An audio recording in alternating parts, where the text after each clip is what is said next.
Today I'm going to be ranking every Batman character from worst to best. As always, if you enjoy the video, don't forget to like and subscribe, and let's get started. Alright, so starting off with the worst Batman character, coming in at number 7 is going to be Justice League Batman. It kind of sucks that I have to put a Justice League character all the way at the bottom of a list, just because the Justice League team is one of my favorite teams out there, but honestly, Justice League Batman just doesn't really do that much. And when I say that Justice League Batman doesn't really do that much, I'm talking about as a teammate and also as a solo character. Justice League Batman only has one passive, but it has two different parts to it. The first part of his passive gives Justice League Batman armor pierce on his special abilities after using his special one. Now, to be honest, this part of his passive isn't really that useful just because it only lasts 5 seconds. And remember, you have to keep using a special one to keep on triggering this. So even if you just wanted to spam special ones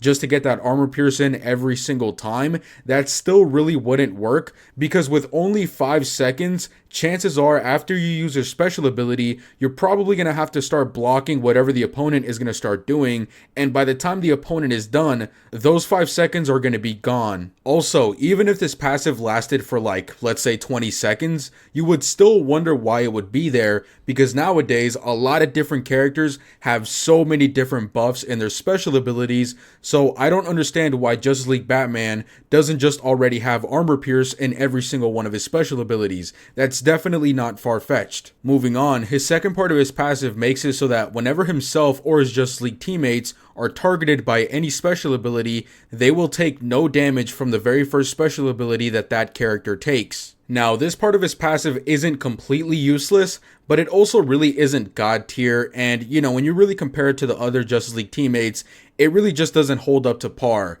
I mean, yeah, you're not going to be taking damage from one special ability of the opponent, but to be honest, if one special ability from the opponent is really going to ruin your game that badly, I think that the bigger problem is just the fact that your teammates don't have that much health. And then when you do add health to your teammates, well then Justice League Batman becomes completely useless. And then unfortunately, when we go look at his special abilities, none of his special abilities have any sort of special effects, aside from his special 2, which has dot damage. That really wouldn't be too bad, especially since the Justice League team is already going to be doing a lot of damage with their basic attack hits, but unfortunately, Justice League Batman's special 2 does not do a lot of dot damage, so it kind of just feels like it's there for no reason. I really wish I had something nice to say about Justice League Batman, but this character honestly is a disappointment all the way through. The only kind of decent thing that's good about him is just the fact that he's a part of the Justice League team, but even then, when you're going to build your Justice League team, you are not going to be thinking about adding Justice League Batman. You're going to think about Flash, you're going to think about Aquaman, you're going to think about Cyborg, maybe Wonder Woman, but definitely not Batman. And even as his own character, Justice League Batman just isn't really going to offer that much to any team or to anybody, and that's why he's coming in at number 7, aka the worst Batman character in Injustice 2 Mobile. Moving on to number 6 is going to be Batman Ninja Batman. Now, this guy is certainly a very interesting character just because his passive is so bad. So, Batman Ninja Batman only has one passive, and what it does is that every single time that you take a critical attack hit, you yourself will automatically perform critical attack hits for 10 seconds, and the exact same thing applies to armor pierce attacks. Now, the armor pierce doesn't really bother me just because if you're going to get hit by armor pierce, you're going to get hit by armor pierce. It really doesn't matter if you block or if you don't block, because armor pierce attacks are still going to be doing armor pierce. And so what this passive does is it makes it so that whenever you get hit by one of those armor pierce attacks, you yourself will automatically perform armor pierce attacks for 10 seconds. I have no problem with that at all. The big problem is the part with the critical attack hits, because in order for this part of the passive to work, you have to get hit by a critical attack hit. And I don't even need to explain why that's such a bad idea. And another really bad thing about this passive is that, Again, I don't really have problem with the armor pierce part because you're still going to get hit by armor pierce no matter what, but more characters have critical attack hits than armor pierce hits, which means that most of the time, if you actually want this passive to be useful, you're pretty much going to be at like 0 health because you're going to need to be taking critical attack hits. I guess your character would be fine if the amount of critical attack damage that the opponent does isn't so high, or if you just have a lot of health, but that's really not worth the risk just to activate this passive. I think I would just rather add critical attack chance to my character and have some other passive that would be more useful in way more situations. I honestly prefer Justice League Batman's passive over this passive. However, the only reason why I ranked Batman Ninja Batman higher than Justice League Batman is really simply because Batman Ninja Batman is a part of the Batman Ninja team.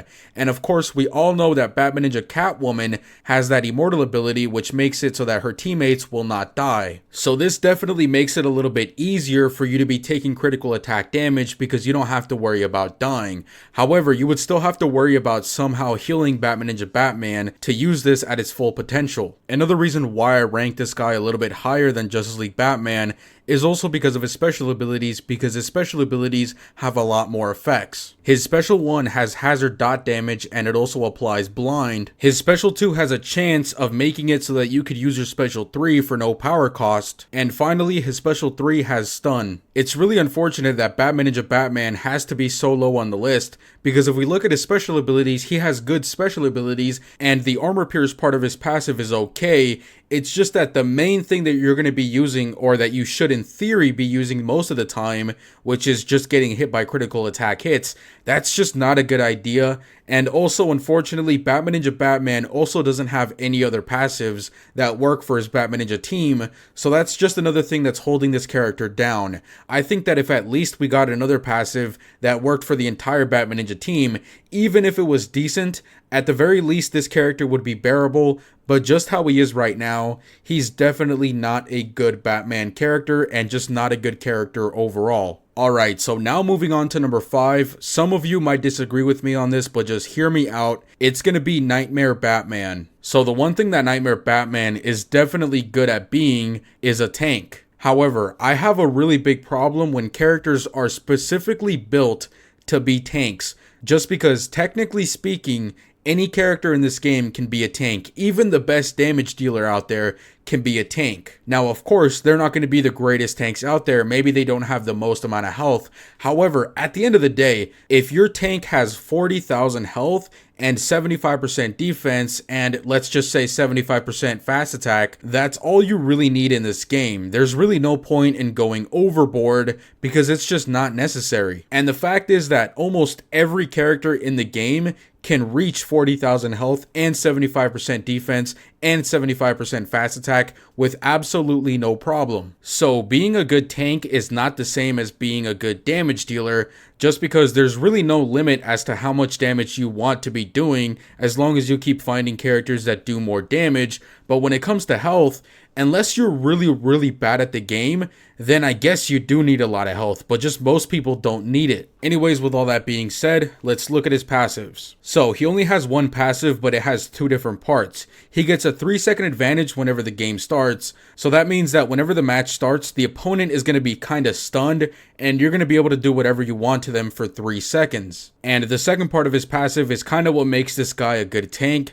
and what it does is it has a 75% chance to reflect 100% of basic attack damage, including fast attack hits, to the opponent. So just a quick little fun fact, Nightmare Batman was released shortly after the Justice League team, and Nightmare Batman is supposed to be like a counter to the Justice League team, because back then, when the Justice League team first came out, that was literally the only team that you would find in Arena. And this is honestly something that I don't really like about Nightmare Batman either, is that he was kind of released for the sole purpose of being able to combat the Justice League team. Now, there's nothing wrong with that, but aside from that, there's just nothing really else that's super special about this character. And if we go look at Nightmare Batman's special abilities, there's nothing going on. There's no buffs, there's no special effects. So again, it just kind of looks like this character was only really built to fight the Justice League team, and that's it. He doesn't really have any sort of other passives or any other buffs or special effects that make him stand out. But as I said, Nightmare Batman is definitely a really good tank, but unfortunately, being a really good tank just doesn't make you a good character in this game, because again, anybody can technically be a really good tank, and that's why he's coming in at number 5. Alright, now moving on to number 4 is going to be Classic Batman. Classic Batman is one of those characters that gives other characters buffs just by being in your roster. And so that's really the main reason why I decided to put him at number 4. Every single time that I deal with a character like this, I always get mixed feedback. Some people don't like these characters because they're usually bad. Some people like these characters because, you don't really need to have them in the game. Just as long as you have them in a roster, that's fine. And so ranking these guys is definitely very difficult. So I just decided to put Classic Batman right in the middle of the ranking. So that way I'm not really saying that this character is bad or this character is good, even though this character is bad, but he's kind of good. Alright, so the reason why Classic Batman is good is because one of his passives makes it so that as long as this character is in your roster, Batman characters will gain attack and gain health. So again, you don't need to have this guy in the battle, just in your roster. You can ignore this guy as much as you want, and personally, that's what I do, because as a character, like, you fighting with this character, he's just not a good character. And this is really obvious when we go look at his other passives. So his passive 2 gives extra XP bonuses to Batman characters, and his passive 3 makes it so that whenever an opponent misses an attack on Classic Batman due to being blinded, Batman gains power. And when we go look at his special abilities, none of his special abilities have any buffs or effects aside from his special 2, which has blind. Alright, so just because I don't really know what else to say about this character, I don't even think I have anything else to say about this character, let's just move on to number 3. So, coming in at number 3 is going to be Silver Batman. Silver Batman is honestly a really straightforward character. If we go look at his passive, what it does is it gives his team extra crit chance. If we go look at his special abilities, his special 2 stuns, and his special 3 has a secret damage multiplier, which means that for raids, Silver Batman is going to be doing the most amount of damage with his special 3. Aside from that, Silver Batman is obviously a silver character, which means that getting his shards is going to be really easy, but unfortunately, you are not going to be getting any shards or any gears off of raid drops for this character. However, getting his shards is really easy, and also getting gear material nowadays is super easy, so it's also not going to be too difficult to build up this character. Also, once you reach level 60 gears on all of his gears, his look is going to change and he's going to be glowing green, and it looks really cool. Aside from that, again, there just isn't that much to say about Silver Batman, because he's really straightforward, he's really cool, and he does a good amount of damage. That's why he's coming in at number 3. Alright, so moving on to number 2 is going to be Predator Batman. Okay, so a lot of you know how much I really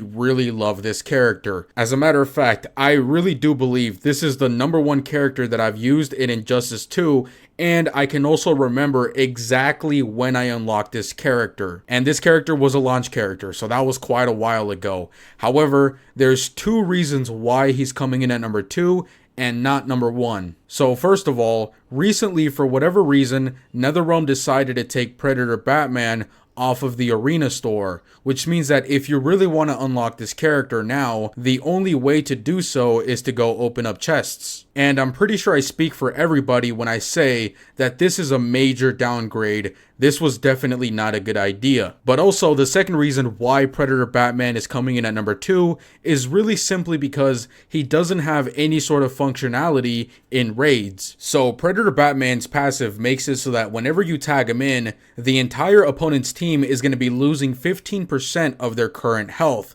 However, this does not work in raids, and Predator Batman doesn't have any other passives. And if we go look at his special abilities, his special 1 does armor pierce, his special 2 has a stun bomb, and his special 3, just like Silver Batman, has a secret multiplier which allows him to do more damage. However, even with this, Predator Batman is not going to be breaking any sort of damage records anytime soon. So again, Predator Batman just falls a little bit short in raids. However, even though he only does decent amount of damage in raids, he is a really good character to be using in Arena. When you're tagging this character in and out in Arena, you are going to be chipping away at the opponent's health so fast, and And when you finally get your opponent to like 50, maybe even 70% of their health, you can hit them with that special one, which is going to be doing armor pierce, and it is completely devastating. So Predator Batman is definitely a really fun character to use. He's not god tier or anything like that, but he's definitely not a bad character either. He does do a decent amount of damage in raids, and also, before I forget, Predator Batman is one of the coolest looking characters in Injustice 2 Mobile, especially when you reach level 60 gears, because then he starts to glow red. And that red and black, oh my god, dude, it looks really, really sick. Anyways, now moving on to number 1 is going to be Arkham Knight Batman. Alright, so I understand that there is a couple of problems with this guy being number 1, and I've explained this before, so I'm going to explain it again. The reason why Arkham Knight Batman is coming in at number 1 is, even though he's really inconvenient, I'll talk about this in a second, he is a support character for one of the best damage dealing teams out there for raids. So even though there are a lot of barriers to get this character, and it's going to take you a lot of time, especially to unlock the rest of his team, at the end of the day, once you do unlock those characters, it's kind of worth it because you're going to be doing a lot of damage, and a lot of people really care about doing a lot of damage. However, as I said, this character is a little bit inconvenient just because getting legendary shards is really difficult in this game unless you're in the Versus Challenge, which Arkham Knight Batman is not. And also, getting the characters that work really great with Arkham Knight Batman, which is Heartbreaker Harley Quinn and Entangling Poison Ivy, getting those characters can also be kind of hard since you have to get them off of chests. However, set that aside, and the truth of the matter is that Arkham Knight Batman definitely has his place in this game, so that's why he's ultimately coming in at number 1. Alright, so with all that out of the way, let's go look at his passives. His passive 1 gives 100% team's hazard and hazard dot damage, and it also gives 60% defense for tech and agility teammates, and it also gives 120% health for tech and agility teammates as well. Moving on to his passive 2, whenever himself or one of his teammates knock somebody out, they will gain health and they will gain power bars. And finally, moving on to his passive 3, whenever Arkham Knight Batman is targeted by a metahuman's special ability, he will instead interrupt it and stun the opponent. Alright, so now moving on to his special abilities, his special 1 and his special 3 automatically crits whenever you're performing it on a stunned opponent. Now, the real reason why Arkham Knight Batman is so useful in raids is because of his special 2. Because his special 2 has stun, but it can also stun any of the sub-bosses and bosses in raids. And so when you pair him up with Entangling Poison Ivy and Heartbreaker Harley Quinn is going to get that stun bonus and that dot damage bonus from Entangling Poison Ivy, which turns her into a monster. Stunning on a special 2 honestly doesn't really seem like that big of a deal, but if you really look at all the different buffs and just stuff going on within this team, it honestly makes a really big difference. And I'm also going to point this out, all of his other passives and all of his other special abilities definitely make Arkham Knight Batman a good, decent character at the very least. He is a little bit inconvenient, but just because I kind of taken that out of the equation for all of the other characters, I did mention Predator Batman just a little bit, but even for him, he came in at number 2. I'm going to go ahead and just say that Arkham Knight Batman is coming in at number 1, just because that support that he does on his special 2 is definitely enough to make him the best Batman character in this game. I hope you guys understand my reasoning, but just as a quick little side note, if Arkham Knight Batman did not have that stun on his special 2, this guy would have definitely made it a lot lower on the list, just because, you know, as a legendary character, it is hard to get his shards, and it is hard to get his gears. Anyways, guys, with all that being said, I hope you guys have a nice day, stay safe and stay clean, and I'll see you guys later.